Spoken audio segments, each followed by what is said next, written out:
Teleamigas y teleamigos, bienvenidos a Rectoría en nuestro canal Teleamiga Internacional. Muchas veces los historiadores tenemos que recurrir a fuentes de todo tipo para tratar de escribir algunas respuestas a las preguntas que hacemos desde la historia. Sin embargo, hay muchas personas que tienen el privilegio de haber sido protagonistas de esa historia contemporánea, u otros dirán reciente, en este caso de Colombia.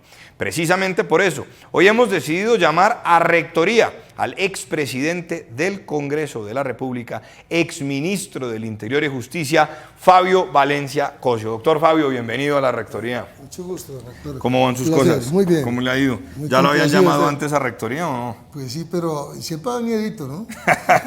Bienvenido. Cada que el rector lo llama a uno es complicado. Bueno, Fabio Valencia Cosio, nos ven, por supuesto, cientos de miles de personas a nivel mundial. Y la primera pregunta que siempre le hago a todo el que nos visita aquí en la Rectoría de la Universidad de la Gran Colombia es, ¿quién es Fabio Valencia?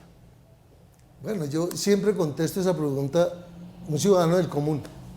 Un ciudadano del común que ha tenido la gran fortuna de poder, digamos, de alguna manera descollar en la política. Digo descollar porque yo empecé de abajo y ha sido una tarea muy larga de muchos años y me ha permitido salir de la base a los más altos, a las más altas dignidades del Estado. Todo eso pues obviamente gracias a Dios y a la democracia. ¿Cuántos hijos?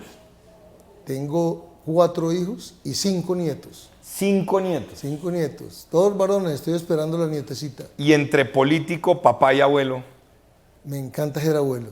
Yo creo que es la mejor profesión que he tenido en mi vida, ser abuelo. Y no le pagan además. No le pagan a uno, pero uno tampoco es responsable. Entonces puede amar sin responsabilidad. Ahí me decía alguien en estos días que el papá tiene que criar, el profesor tiene que educar y el abuelo solo tiene que malcriar. ¿Eso será así? Me encanta la última. El abuelo solo tiene que Les doy malcriar. todo el gusto y los veo hacer de todo y me quedo calladito y que los papás actúen. Yo no quiero perder ningún mérito con mis nietos. Bueno, doctor Valencia, uno de los elementos que a mí más me ha llamado la atención de su trayectoria es ver cómo, digamos, desde muy joven se activa, muy cercano a J. Emilio Valderrama, aquel dirigente fantástico, conservador de antioqueño. De hecho, el recinto en el que se reúne el Directorio Nacional Conservador todavía lleva su nombre. ¿Qué aprendió de J. Emilio usted? Bueno, la verdad, J. Emilio a mí me parece que fue un líder desaprovechado de Colombia, ¿no? Porque J. Emilio era un campesino, un hombre que salió realmente de las entrañas de la montaña antioqueña, un hombre bien formado, de una familia muy humilde, muy pobre, y que digamos se superó y llegó a ser un protagonista muy importante de la política conservadora y nacional. Yo diría que el gran mérito de J. Emilio fue haber roto una hegemonía conservadora que era muy oligarca y nos dio la posibilidad a los de la clase media y baja de ascender en la política. Es decir, antes de J. Emilio era imposible pensar que una persona que nace en la comuna nororiental o noroccidental de Medellín pudiera llegar a ser ministro o embajador menos, porque todo eso era una cosa que estaba guardada para los del Club Unión. Entonces, digamos, él rompió eso y empezó a construir un conservatismo popular, progresista. Y eso, digamos, nos dio la oportunidad a muchos en Antioquia de llegar a las más altas dignidades del Estado. ¿Qué aprendí de él? Primero, su tesón, su verticalidad, su carácter y sobre todo su lealtad a los principios fundamentales del Partido Conservador como esencia y que murió defendiéndolos. O sea, fue un hombre muy leal con sus principios, con la sociedad colombiana y con el partido. ¿En qué año llega usted al Congreso de la República, Fabio? Yo llego en el 82. Como representante a la Cámara. Llego como representante a la Cámara, que además yo hice un tránsito un poco difícil, porque realmente yo empiezo a incursionar en la política, J. Emilio es derrotado, yo soy derrotado de entrada, y me toca venirme a un cargo en Bogotá, en 1974, llegué al ISCREDIAL, lo que llamaba el Instituto de Crédito Territorial, y ahí hice mis primeros pinos en la capital. Estuve como 3 años allí y después J. Emilio me hizo nombrar como secretario general del partido a nivel nacional. O sea que, digamos... ¿En qué año? ¿Secretario general en qué año? En el 81. Y ahí me toca la candidatura de Betancur, me toca la convención que elige a Betancur como candidato oficial del partido, derrota a Álvaro Gómez. A mí me toca manejar, digamos, de alguna manera esa convención como secretario general. Y me acuerdo de una anécdota que es muy significativa, y es que 8 días antes yo dije cómo iba a quedar la convención y me equivoqué en 2 votos. Obviamente los albaristas no creían eso, porque nosotros habíamos logrado vincular a todo lo que se llamaba los territorios nacionales de esa época, que tenían 57 votos, y ellos contaban con que esos votos iban a votar con Álvaro Gómez. Y la verdad es que votaron con Betancur, pero eso fue una sorpresa. Pero Betancur se elige por un movimiento nacional. O sea, lo elige el Partido Conservador como figura oficial y luego se amplía. Claro, porque además lo autoriza la convención para hacer un gran movimiento nacional. Entonces ahí aparece el movimiento de Betancur, que en esa oportunidad ya lo elige como presidente, pero ya había sido candidato 2 veces. O sea, el gran eslogan del sí se puede fue Betancur, ¿no? Que eso surge en Cartagena, en una manifestación donde Betancur empieza a decir que López, que era su contendor, decía que no se podía la vivienda sin cuota inicial, que no se podía la universidad de distancia, y la gente empezó a gritar, sí se puede, y le dio el eslogan de su campaña, que fue la ganadora. En estos días estábamos hablando del tema de comunicación política, marketing político, etcétera, y alguien ponía el ejemplo de Barack Obama y el Yes We Can, y yo decía, pero es que en Colombia tuvimos el sí se puede, que es el mismo Yes We Can, claro, hace años, sí. De los años, de manera que no me vengan a decir que eso es una innovación. Pero, doctor Valencia, una de las cosas que hoy comprobamos es que realmente un presidente de la República elegido por el Partido Conservador como tal, no se da desde 1970, entonces, que fue Misael Pastrana.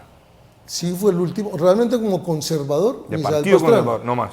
Porque de resto, pues hubo coaliciones, fueron movimientos nacionales, tanto en la elección de Betancur como en la elección de Andrés. De manera que, pero pues obviamente eran presidentes conservadores, pero con una plataforma mucho más amplia. ¿Y por qué los liberales sí pueden? ¿Será que es que el conservatismo se redujo tanto, por lo menos desde el punto de vista partidista, que siempre le toca llegar a una coalición? Porque fíjese, Gaviria, Partido Liberal; Samper, Partido Liberal; y de ahí para atrás, ¿no? Virgilio Barco, Partido Liberal. Mientras que los conservadores desde Betancur siempre han tenido que recurrir a un movimiento. ¿Por qué? Bueno, la verdad es que hubo una época histórica en que el Partido Liberal era mayoría y el Partido Conservador era un partido muy fuerte, pero era minoría. Y siempre necesitó como respaldarse en otros movimientos de tipo social para agrupar esa mayoría. Mire usted, por ejemplo, que un gran desperdicio de este país fue no haber elegido nunca a Álvaro Gómez. Y Álvaro Gómez siempre se presentó como conservador y fue votado como tal. En cambio, Betancur amplía el panorama, vincula un poco de sectores políticos y sociales, y logramos ganar por primera vez al Partido Liberal, que era mayoritario.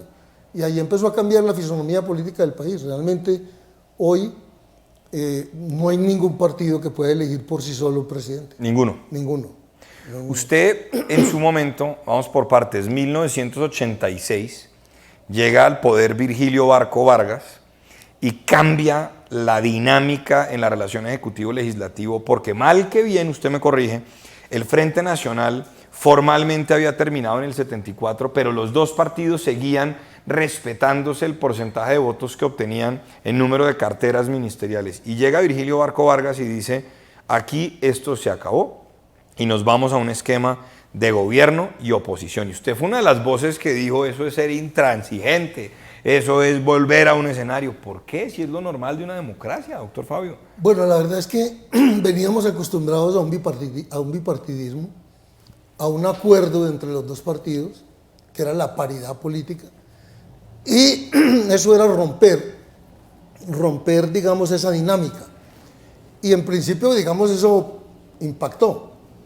Pero cuando se estableció lo que llamaban gobierno oposición, que fue lo que trajo Virgilio Barco, el Partido Conservador, con mucha dignidad, lo llamaron a participar como con 3 carteras y de una manera además muy despectiva fueron invitados o fuimos invitados a participar de ese gobierno y definitivamente dijimos, no señor, vámonos al esquema y nos conformamos como partido de oposición y para mí fue, digamos, extraordinario haberse inaugurado ese esquema porque fue lo que me permitió, digamos, de alguna manera surgir como un dirigente político nacional, porque pues yo fui el que hice los debates contra el ministro de Justicia de esa época, que era el ministro, no me acuerdo el nombre en ese momento, bueno, hice el debate contra Cepeda Ulloa, contra algunos funcionarios, y fueron empezando a caer ministros dentro de la oposición. Y ahí se dispara usted. Y ahí entonces empieza a figurar ya Fabio Valencia, digamos, como un líder nacional desde la Cámara, porque yo no había llegado al Senado. Voy a algunas fotos. Vamos a esta primera. Un joven político. Mire esa foto allá, doctor Fabio. Me llama mucho la atención. ¿Con quién está usted ahí? Con el doctor Álvaro Uribe. Vea, ustedes fueron de amores, de conflictos, hoy en día son aliados políticos. De alguna manera podríamos decir que el expresidente Uribe en el Partido Liberal, que también estuvo en el Poder Popular y demás, y usted en el conservatismo, ¿fueron carreras paralelas? Fuimos carreras paralelas y siempre muy amigos.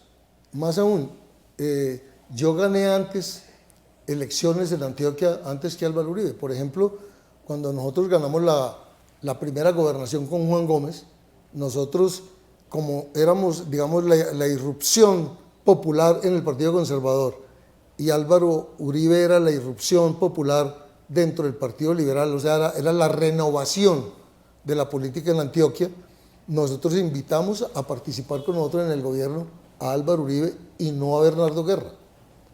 Y ahí, digamos, empezamos a construir ese camino paralelo, él como liberal rebelde y nosotros como conservadores rebeldes, empezamos a construir, digamos, una nueva dirigencia política en Antioquia.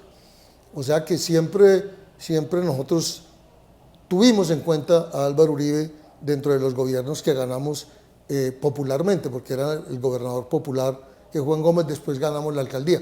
Pero antes habíamos tenido un gesto de Álvaro Uribe, cuando se nombraban los gobernantes, Betancur nombró a Álvaro Uribe alcalde de Medellín. Y Álvaro Uribe nos llamó a nosotros a participar en ese gobierno. Entonces, inclusive mi hermano Ramiro fue secretario de Educación de la alcaldía de Álvaro Uribe. O sea, digamos, había una construcción de una amistad desde la universidad, porque fuimos compañeros de la universidad, proyectada en la política, que se vino a interrumpir con la elección de él como gobernador, porque nosotros teníamos un candidato propio que era Alfonso Núñez. Fue una elección bastante discutida y bastante compleja y digamos, ahí hubo una ruptura política entre el grupo nuestro y el de Álvaro Uribe y ahí estuvimos distanciados casi 7 años, 8 años. Bueno, le tengo otra.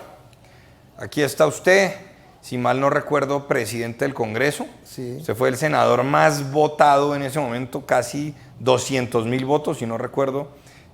¿Cómo se llamaba el movimiento? El movimiento Progresista del Coraje. Progresista del Coraje. Sí. En el departamento de Antioquia, muy fuerte. Ahí está Mariama Mejía, Raúl Reyes. ¿Ese no es el negro Acacio? Allá, no, ese es Joaquín Gómez. Joaquín Gómez y el presidente Pastrana. Ese fue un momento muy difícil en la historia de Colombia, ¿no, doctor Fabio? Muy difícil. Pastrana gana esas elecciones con el famoso reloj que le envían a tiro fijo. Hay todo en el último libro del expresidente Pastrana, pues ahí hay unos datos. Pero empezó muy bien y terminó muy mal, ¿no? Yo creo que eso empezó mal. Empezó mal. Sí, porque la silla vacía, digamos, fue un aviso de que la guerrilla no estaba jugando Limpio. limpio. Sin embargo, antes de subir al escenario con el presidente Pastrana, yo estaba presidente del Congreso, hubo un pequeño conciliábulo para discutir si se subía o no a instalar la mesa de negociación. Eso fue un 7 de enero. Y nosotros concluimos que era mejor que él Instalará. la instalara. Estaba toda la comunidad internacional ahí sentada, estaba la gran expectativa. Y aunque sabíamos que Marulanda estaba ahí a 5 o 10 minutos, y aunque habían dicho que era inseguro y que, bueno, sacaron 1000 disculpas, y después dijeron que era pánico escénico y que por eso no había ido, yo creo que era un pulso que ponía la guerrilla y que ponía Marulanda frente a las negociaciones. O sea, tratar de medir, a ver. Sí. Y yo creo que el presidente Pastrana hizo lo que tenía que hacer históricamente. Después fue muy criticado, que la silla vacía, pero había que hacerlo. Porque había que responsabilizar a la guerrilla de que si esas negociaciones se dañaban, no era responsabilidad del Estado colombiano, sino de la guerrilla. Y se iniciaron esas conversaciones con eso tan traumático. Yo creo que hubo muchos errores, muchas improvisaciones, entre ellas, por ejemplo, no haber reglamentado el Caguán. Y ahí se presentaron situaciones muy complejas. Por ejemplo, acuérdese usted que sacaron al alcalde, hicieron salir a los jueces, y se constituyeron ellos en una especie de poder paralelo que realmente fue muy dañino en el proceso de negociación. Tanto que pues finalmente el presidente Pastrana mismo tuvo que tomar la decisión de acabar la zona de distensión. O sea, yo creo que hubo muchos errores que nosotros cometimos, pero también hubo una falta clara de voluntad política de la guerrilla por llegar a un acuerdo. Otra foto. Aquí está usted condecorando a uno de sus hijos. Claro, ese es Santiago. Hoy senador de la República. Hoy senador. Y en ese momento ya era senador. Él hizo el curso de oficiales de la Fuerza Aérea y sentí un gran orgullo como papá de estar en ese momento entregándole el fusil para defender la democracia y la libertad a mi hijo senador. La verdad es uno de los momentos más emocionantes como padre, porque juntaba dos cosas. Juntaba el amor por la patria y el tener a un hijo que había seguido mis pasos en el Congreso. Y le tengo otra. Alcalde honorífico, otra vez ahí con Santiago, que además empezamos los dos en política hace muchos años. Él sí está en el Congreso, yo me quedé más en la academia. Aunque de pronto nos volvemos a encontrar, uno no sabe, ¿no, doctor Fabio? Sí, él de rector y usted de senador. Alcalde honorífico de Montebello, cuéntenos. A ver, Montebello es la tierra de mi madre. Montebello cumplió como 108 años de vida municipal y el último inspector era una inspección de la ceja. Y el primer alcalde fue mi abuelo Joaquín Cosi. Entonces, digamos, cuando el presidente Duque, porque ya le tocó al presidente Duque, se conmemoró en estos días otra vez los años de Montebello, pues aprovecharon y dijeron, bueno, está el presidente Duque, digamos uno de los hijos más destacados de este pueblo ha sido el doctor Fabio Valencia, vamos a nombrarlo alcalde honorario. Entonces ese día recibí al presidente Duque como alcalde honorario del pueblo de mi abuelo y de mi madre, Montebello. Fue un gran homenaje que también llevo mucho en el corazón por lo que representa. ¿Y la etapa que más le gusta de la vida? Ay, no, eso sí. Ahí usted tiene una cara de pícaro y su nieto dice como, ¿y este qué quieren? ¿Qué andamos? Sí. Este es una maravilla. Este es el hijo de Santiago, Benjamín. Es una papeletica, hermoso, muy tierno. Es muy parecido a Santiago en su modo de ser y también físicamente. Y claro, eso lo emboban a uno. Le quiero contar que en el Congreso, porque mi nieto mayor va a cumplir 15 años, Jacobo, que es el hijo del que soy embajador en Indonesia, Juan Camilo. Y estábamos en un debate donde yo hice unas críticas muy fuertes a la intervención que en ese momento hicieron algunos aviones norteamericanos en territorio colombiano y unas tropas que entraron sin permiso del Congreso, tropas a Colombia, y yo hice un debate diciendo que había que respetar la soberanía nacional y que eso era posible en la medida que el Congreso aceptara. Eso fue un debate en el gobierno de Gaviria. Y entonces alguien me dijo que lo que yo estaba diciendo era una pantomima porque yo era un arrodillado al imperio norteamericano. Y ahí dije, yo no me arrodillé sino ante dos situaciones, ante Dios, ¿cierto? Y ante los nietos que me hacen arrodillar para perseguirlos en cuclillas y jugar con ellos. De resto ante nadie, ¿no? Fabio Valencia Cosio, exministro, ex embajador, expresidente del Congreso, a Rectoría ante la Amiga Internacional. Ya regresamos.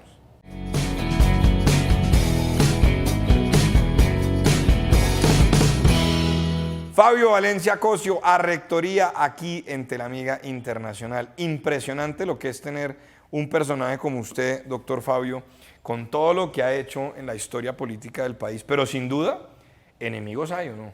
Uy, muchos. ¿Cómo hacer? Y esa es una pregunta que yo me hago. Usted sabe que pues una cosa es ser rector de una universidad, otra cosa es ser ministro y presidente del Congreso y demás, pero uno a veces se gana enemigos de gratis.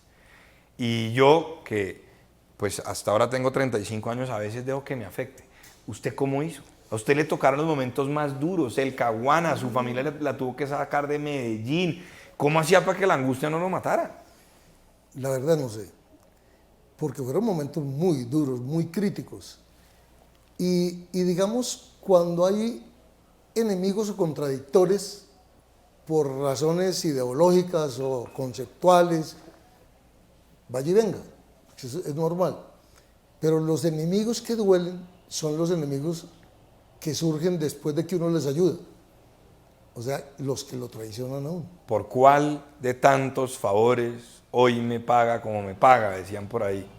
Misael Pastrana decía, presidente, mire, ¿usted vio cómo lo atacó fulano de tal hoy en tal parte? Y dijo, ¿qué favor le haría? ¿Qué favor le haría yo para que me pague así? Porque es la verdad, o sea, esos son los que duelen. Pero yo toda la vida, para poder soportar esto, dije que uno en política, y lo he dicho por ahí a veces, necesita dos cosas. Tener cuero de gurre, armadillo, ¿no? Nosotros lo llamamos en Antioquia gurre, Sí. que es un cuero duro. Y lo otro es tener una madre de caucho para que rebote. Entonces, si uno... Y otra cosa es saber olvidar y saber perdonar. Por ejemplo, yo hoy, a mí hay gente que me ha hecho muchos males, pero yo ni me acuerdo ni odio. Entonces, voy ligerito de equipaje, me he reencontrado con mucha gente que me ha hecho males, inclusive les he ayudado, ¿no? Yo no odio a nadie, y yo creo que esa ha sido mi gran defensa para soportar todo esto que ha sido tan duro, porque han sido momentos realmente muy críticos.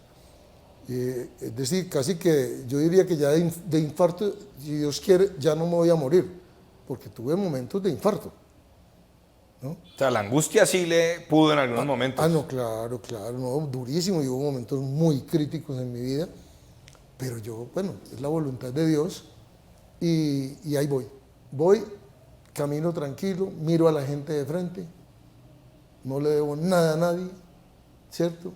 Y llevo más de 50 años haciendo política y no tengo ni una infracción de tránsito.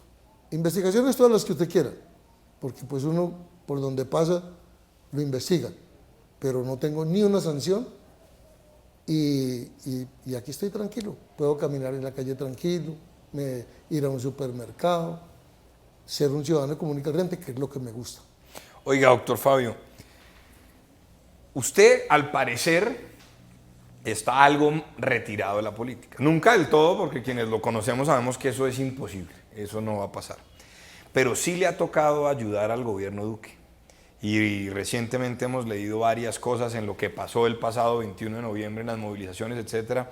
¿A usted le ha tocado duro con este gobierno? ¿A usted le ha tocado ayudarlo más que a otros o no?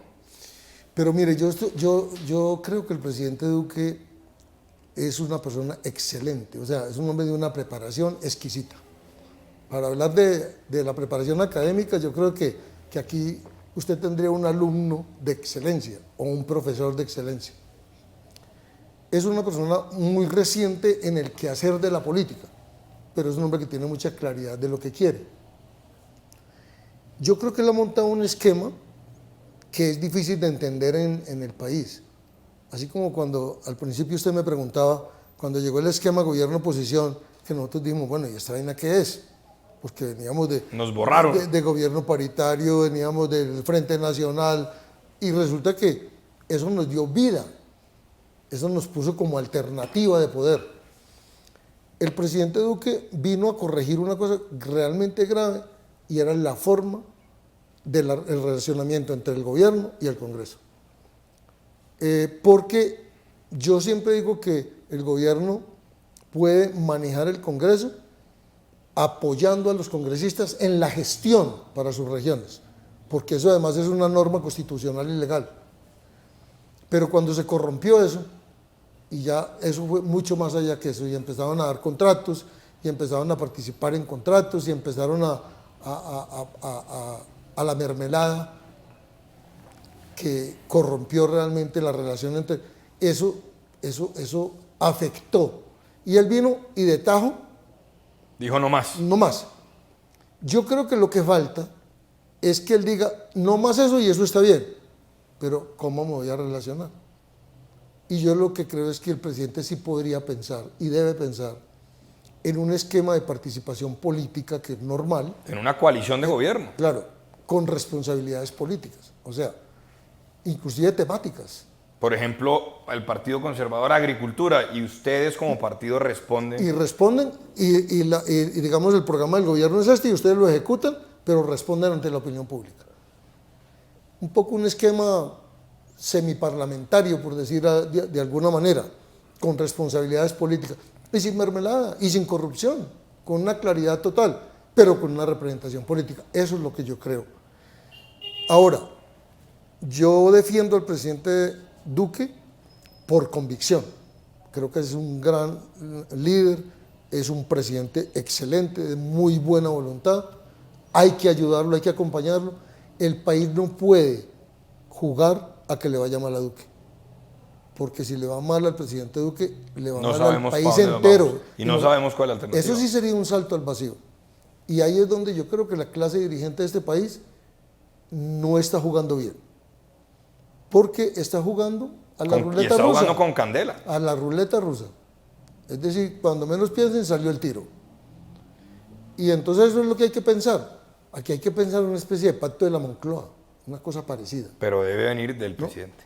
Claro. Yo aquí lo hago con todo respeto, porque yo soy una persona supremamente respetuosa del fuero presidencial, pero yo creo que lo que ha hecho el presidente Duque en 15 meses ha sido más de lo que el país podría haber esperado de un presidente. Entonces, es un presidente joven, muy bien formado, muy bien intencionado, honesto como el que más. Yo lo único que espero es que él entienda que tiene que buscar cómo sustituir ese relacionamiento perverso con el Congreso y buscar un relacionamiento político sobre la mesa, transparente, claro, que nos permita a los que creemos en la democracia seguir construyendo un país como él lo añora y como todos los colombianos queremos. Voy a personajes. Miren este, Misael Pastrana. ¿Qué recuerdo le trae? Extraordinario, un gran estadista. Yo realmente, aunque me enfrenté también con él muchas veces, porque recuerde usted que yo, cuando el Partido Conservador hizo la lista para la constituyente, encabezada por Misael Pastrana, yo hice una lista aparte, con Juan Gómez.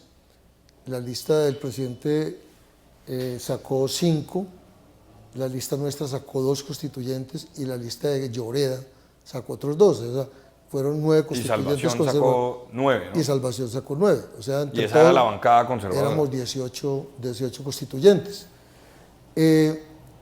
yo admiré mucho y quise mucho al presidente Pastrana. Inclusive, él nos hizo un honor que nosotros le propusimos, y fue que él nos encabezó la lista para la Asamblea de Antioquia, ya como expresidente.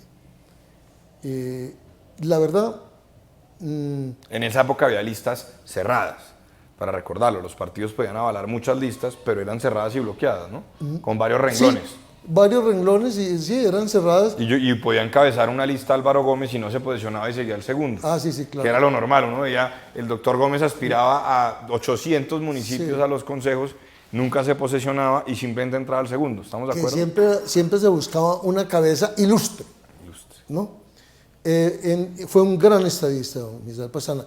Y cuando le hicimos la oposición a Barco, yo tengo una anécdota, pues yo nunca fui alvarista, pero en la oposición, entonces el partido estaba dividido, pastranismo y alvarismo. Y cuando se decretó la oposición, digamos, yo fui un puente, porque yo iba a las 6:30 o 7 de la mañana donde Misael Pastrana, Que era el jefe del que era el jefe del pastranismo. partido, y yo era del pastranismo, del ospino pastranismo que llamaba, y recibía una orientación. Y de ahí, y lo sabía Pastrana y lo sabía Álvaro Gómez, yo salía para el siglo Hablar con a Álvaro hablar Gómez. con Álvaro Gómez, y Álvaro Gómez inclusive me ayudaba, él me escuchaba, se sentaba en su máquina de escribir y sacaba unos parrafitos que eran como unos lead de la noticia, ¿no? Y me decía, usted céntrese en este resumen.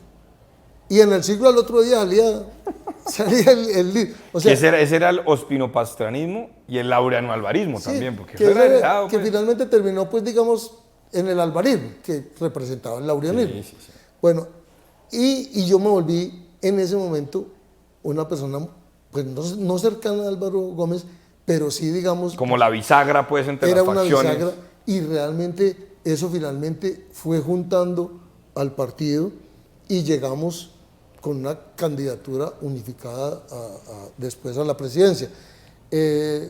Gran estadista Misael Pastrana, le tengo mucho cariño y muchos recuerdos muy positivos con él. Belisario Betancur. Bueno, a Belisario, a mí me tocó ayudarle mucho. Yo fui secretario general de la campaña de Belisario. Fui el secretario de la convención que lo ungió como candidato del partido, ¿no? Que fue de Unión. Sí, sí. Yo diría que, pues, digamos, admiré mucho a Belisario. Y yo tengo una crítica con Belisario, y es que, digamos, las personas que le ayudamos, que éramos como más populares, él nos hizo a un lado. Por ejemplo, a J. Emilio Valderrama, él le dijo, que había sido jefe del debate que lo eligió presidente, que iba a ser, ¿cómo se llamaba? El ministro, el que reemplazaba al presidente, era una figura que se llamaba... Designado a la presidencia. El designado presidencial. El designado presidencial. Y primero, pues, él dijo, bueno, J. Emilio, ahora no, porque va a ser Álvaro Gómez y tal. Bueno, y eso era comprensible. Álvaro Gómez venía de hacer un protagonismo importantísimo en la política nacional, un gran líder, por eso digo yo que una frustración que no hubiera sido presidente. Y eso lo aceptamos, digamos, como un hecho político. Y después lo fue dejando al lado. Y después, en la segunda, acuérdate que eran dos designados, Sí, 2 años sí. y 2 años, entonces ya le tocaba, y entonces ahí decidió que entonces que ya no era J. Emilio, sino que era Lloreda. Entonces, digamos, bueno, y digamos, en el caso mío, siempre creímos que yo iba a ser el secretario general de la presidencia, ¿no? Y resulta que, aunque yo ya estaba en la Cámara, pero en ese momento se podía acceder al gobierno, aún en la condición de congresista, uno renunciaba y simplemente lo nombraban. Él, digamos, finalmente prefirió nombrar a otro antioqueño, pues que era, digamos, de una clase económica distinta a la nuestra, una persona muy querida, fue el doctor Ospina, pero pues también, digamos... Era otra cosa. Bueno, entonces, digamos, hay un incumplimiento, pero no es un resentimiento por eso, sino porque él fue elegido Por la base popular conservadora, sí, digamos. pero no gobernó con ella. Este otro, Juan Gómez Martínez. Bueno, a Juan yo lo quiero mucho. Yo diría que, no sé, Juan es como un papá, como un hermano, es un hombre tan bueno, tan transparente, un amigo de esos que, por mejor dicho, no lo encuentra uno, sino muy escasamente. Juan es yo diría que hoy es de los poquitos prohombres que le quedan a la política y a este país. Un hombre diáfano, transparente. Juan no esconde nada. Juan es tan simple como es de transparente su alma. Y eso fue lo que cautivó a los antioqueños cuando lo eligieron y gobernador. Usted se enfrentó con esta facción. Luis Alfredo Ramos. Con Luis Alfredo Ramos. Bueno, porque ustedes eran equipos políticos distintos. Sí. Y compitieron y compiten todavía. Empezamos en la misma época en la política, ¿no? La diferencia es que a Luis Alfredo lo impulsó todo el sector oligárquico conservador, todo lo que era Ignacio Vélez y Villegas Moreno y todos, y yo, digamos, era de la parte popular de J. Emilio. Entonces, digamos... Y ahí se enfrentaban. Y sí, pues digamos, emulamos siempre en la política, aunque nosotros siempre lo apoyamos en sus aspiraciones. Porque en el momento en que, por ejemplo, nosotros elegimos a Juan Gómez como gobernador popular, Juan Gómez aceptó y lanzó como candidato a la alcaldía a Luis Alfredo y nosotros lo apoyamos. Digamos, hemos tenido diferencias, pero también encuentros en la política y somos buenos amigos desde el punto de vista personal, ¿no? Andrés Felipe Arias, una persona que tenía un gran futuro en la política, un caso que yo en lo personal estoy empezando a estudiar con mucho detalle desde diferentes aproximaciones, desde la ciencia política y la sociología para entender qué pudo haber pasado. Un libro de reciente publicación espectacular que escribe lamentablemente desde su lugar donde está pagando su condena. ¿Qué pasó con Andrés Felipe? Él iba a ser el presidente de la República. Bueno, mire, yo creo que Andrés Felipe llegó demasiado rápido a tener la opción presidencial. O sea, este es un país que estaba acostumbrado a que para ser presidente había que hacer una carrera.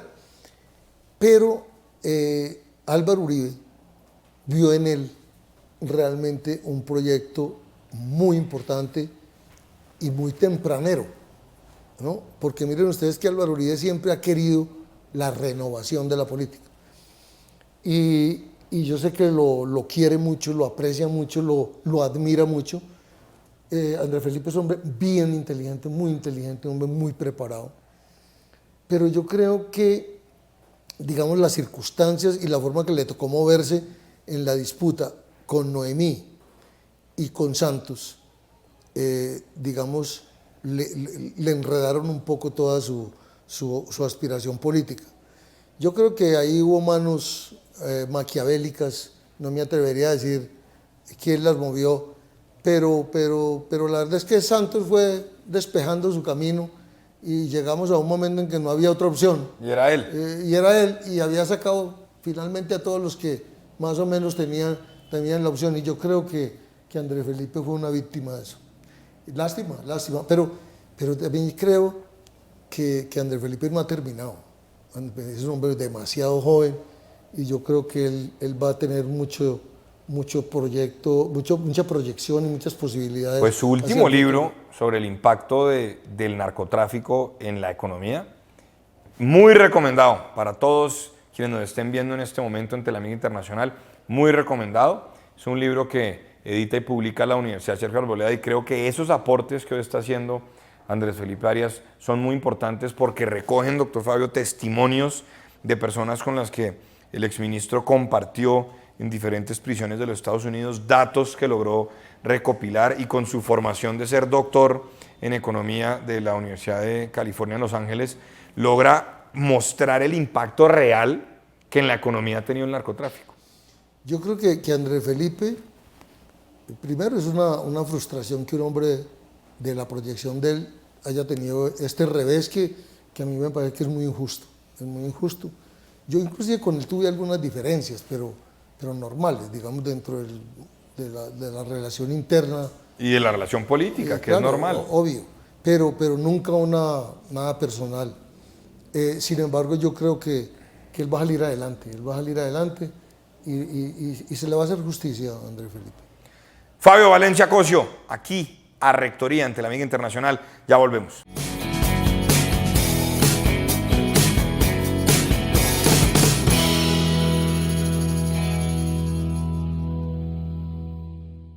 Fabio Valencia Cosio, aquí a Rectoría ante la Amiga Internacional. La vida es un meme hoy en día, doctor Fabio. Vamos a ver estos memes. Mire este.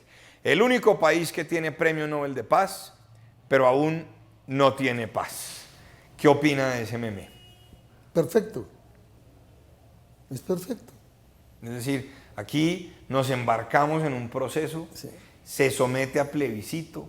Los del no, porque yo estuve en el comité del no, ganamos el plebiscito y luego igual se aprueba y lo que estamos viendo es un país con más narcotráfico, con más cultivos de coca, dominado por carteles de droga mexicanos, con un escenario de conflicto muy difícil, pero hay un Nobel de Paz. El presidente Santos entregó todo por ese cartón. Y le tengo otro meme. Última hora, imágenes exclusivas de las reformas del gobierno.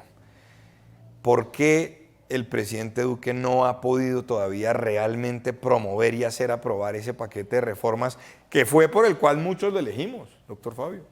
¿Qué pasó? Volvemos a una respuesta anterior. Yo creo que falta un acuerdo que mantenga todas las bases del pensamiento de Duque, digamos, de moralizar la política y de hacer transparente la relación gobierno-congreso. Eso me parece muy bien. Pero me parece que hay que llegar a un acuerdo político sobre la mesa, muy claro, que permita que se manejen mucho más fluidamente las relaciones con el Congreso. Es que el Congreso es la junta directiva del país. Entonces, pues se necesita. El presidente Duque puede gobernar con las leyes que hay, pero digamos no lograría hacer El cambio que prometió en campaña. que es lo que digamos todos queremos que él haga y que yo estoy seguro que lo va a hacer.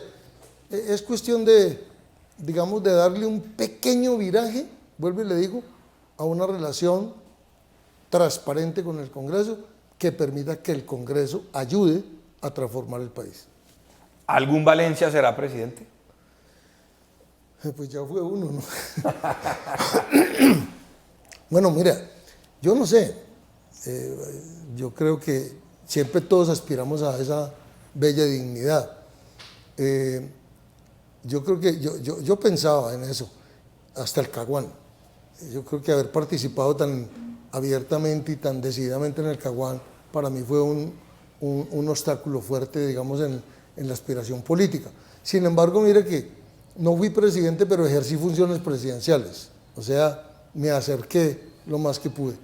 Y aspiro que algún hijo o algún nieto pueda llegar a ser, para mí sería, obviamente desde la tumba, muy honroso. Santiago va muy bien, senador de la República, fue representante de la Cámara por Antioquia, presidente de la Comisión Primera, con el respaldo además de sectores que no son propiamente uribistas. ¿Usted cree que él va a medirse la aspirada a la presidencia? Pues yo no sé si, porque realmente no quiero interferir, he sido muy respetuoso de la carrera política de Santiago. Le ayudo por los laditos como puedo, pero la verdad es que él es muy autónomo, muy independiente, eso me ha gustado mucho. Tiene una manera de ser muy distinta a la mía, yo era muy explosivo, él es muy tranquilo. Oiga, eso sí es impresionante de su hijo Santiago, que también estuvo aquí en la rectoría. Él es de una tranquilidad. Ah, no, impresionante. Se le está cayendo el mundo y él está en otro problema. Pero hoy me parece que es una gran virtud. No, pues claro, ha logrado conciliar unas cosas muy difíciles para el actual gobierno. Exacto. Entonces, digamos, él tiene su propia carrera, su propio modo de ser, su formación que es muy buena, académica, y es un hombre muy recto, ¿no? Y creo yo que además interpreta mucho todo este pensamiento nuevo de la política. pues yo le deseo lo mejor como papá, pero no quiero interferir en lo de él. Él lo que ha logrado, lo ha conseguido él. Como le digo, yo le ayudo en cosas, pero no interfiero en lo de él, ni lo llamo, ni lo molesto, ni le digo que dijo, que no dijo. Cuando me gustan las cosas, lo llamo y le digo, me encantó, o me pareció tal cosa, opino, pero opino como cualquiera. Y él seguramente me oye con cariño, con respeto, pero pues él hace lo que él considera y eso debe ser así. Preguntas cortas para respuestas aún más cortas. ¿Chat o llamada? ¿Cómo? ¿Chat o llamada? Yo chateo. ¿Medellín o Bogotá? Ay, Medellín para vivir y Bogotá para hacer política. ¿Sector público o privado? Me encantaron los dos. ¿Twitter o Instagram? Twitter me gusta, no, ¿sabe que no? Me gusta más el Instagram. ¿Derecho o política? Creo que la política me le ganó al derecho. ¿Pedir perdón o pedir permiso? Yo pido perdón. ¿Tauromaquia, sí o no? A mí no me gusta. No me gusta, pero tampoco critico a los que le gustan. Pero no me gusta, a mí nunca me ha gustado. ¿Educación pública o privada? Yo soy de educación pública, pero creo que hay que fortalecer y seguir apoyando la privada. ¿Voto obligatorio, sí o no? Yo haría voto obligatorio. ¿Cadena perpetua para violadores, sí o no? Sin duda. ¿Cine o teatro, doctor Valencia? Me gusta más el teatro. ¿Drama o comedia? El drama es para llorar y la comedia para reír. Prefiero reír. Y usted está en la política, que es el medio de los dos. Está listo. Sí. ¿Modificar los acuerdos de paz, sí o no? Yo creo que hay que hacerle unos cambios. Es que, mire, Santos le entregó tanto a las FARC que ellos nunca soñaron con que se iba. Si nosotros le hubiéramos entregado el 10% de lo que Santos le entregó a las FARC cuando estuvimos en el Caguán, de pronto nosotros hubiéramos hecho la paz, el 10%. Es que él les entregó todo. Él cambió todo eso por ese cartón. ¿Álvaro Uribe o Iván Duque? Yo creo que son dos estilos. Álvaro Uribe es un hombre extraordinario, es una persona fuera de serie, yo fui su contradictorio y todo, pero hoy reconozco que es un líder continental y que además es el muro de contención para que no caigamos en el castrochavismo y en la izquierda internacional. Sigue siéndolo. Y Iván Duque es el presente que debe proyectar un futuro claro para el país. Pero son dos estilos, debe ser así, y yo creo que nadie puede pedirle a Duque que se parezca a Uribe y nadie le puede pedir a Uribe que deje de ser Uribe. Doctor Fabio, muchísimas gracias. Fabio Valencia Cosio, aquí en la Rectoría de la Universidad de la Gran Colombia. Mi querido rector. Espero que no sea la última vez que nos visite, ¿no? Señor. Y recuerde que esta es su casa y siempre será bienvenido. Muy amable. Y espero verlo rápido en el Congreso. Vamos a ver.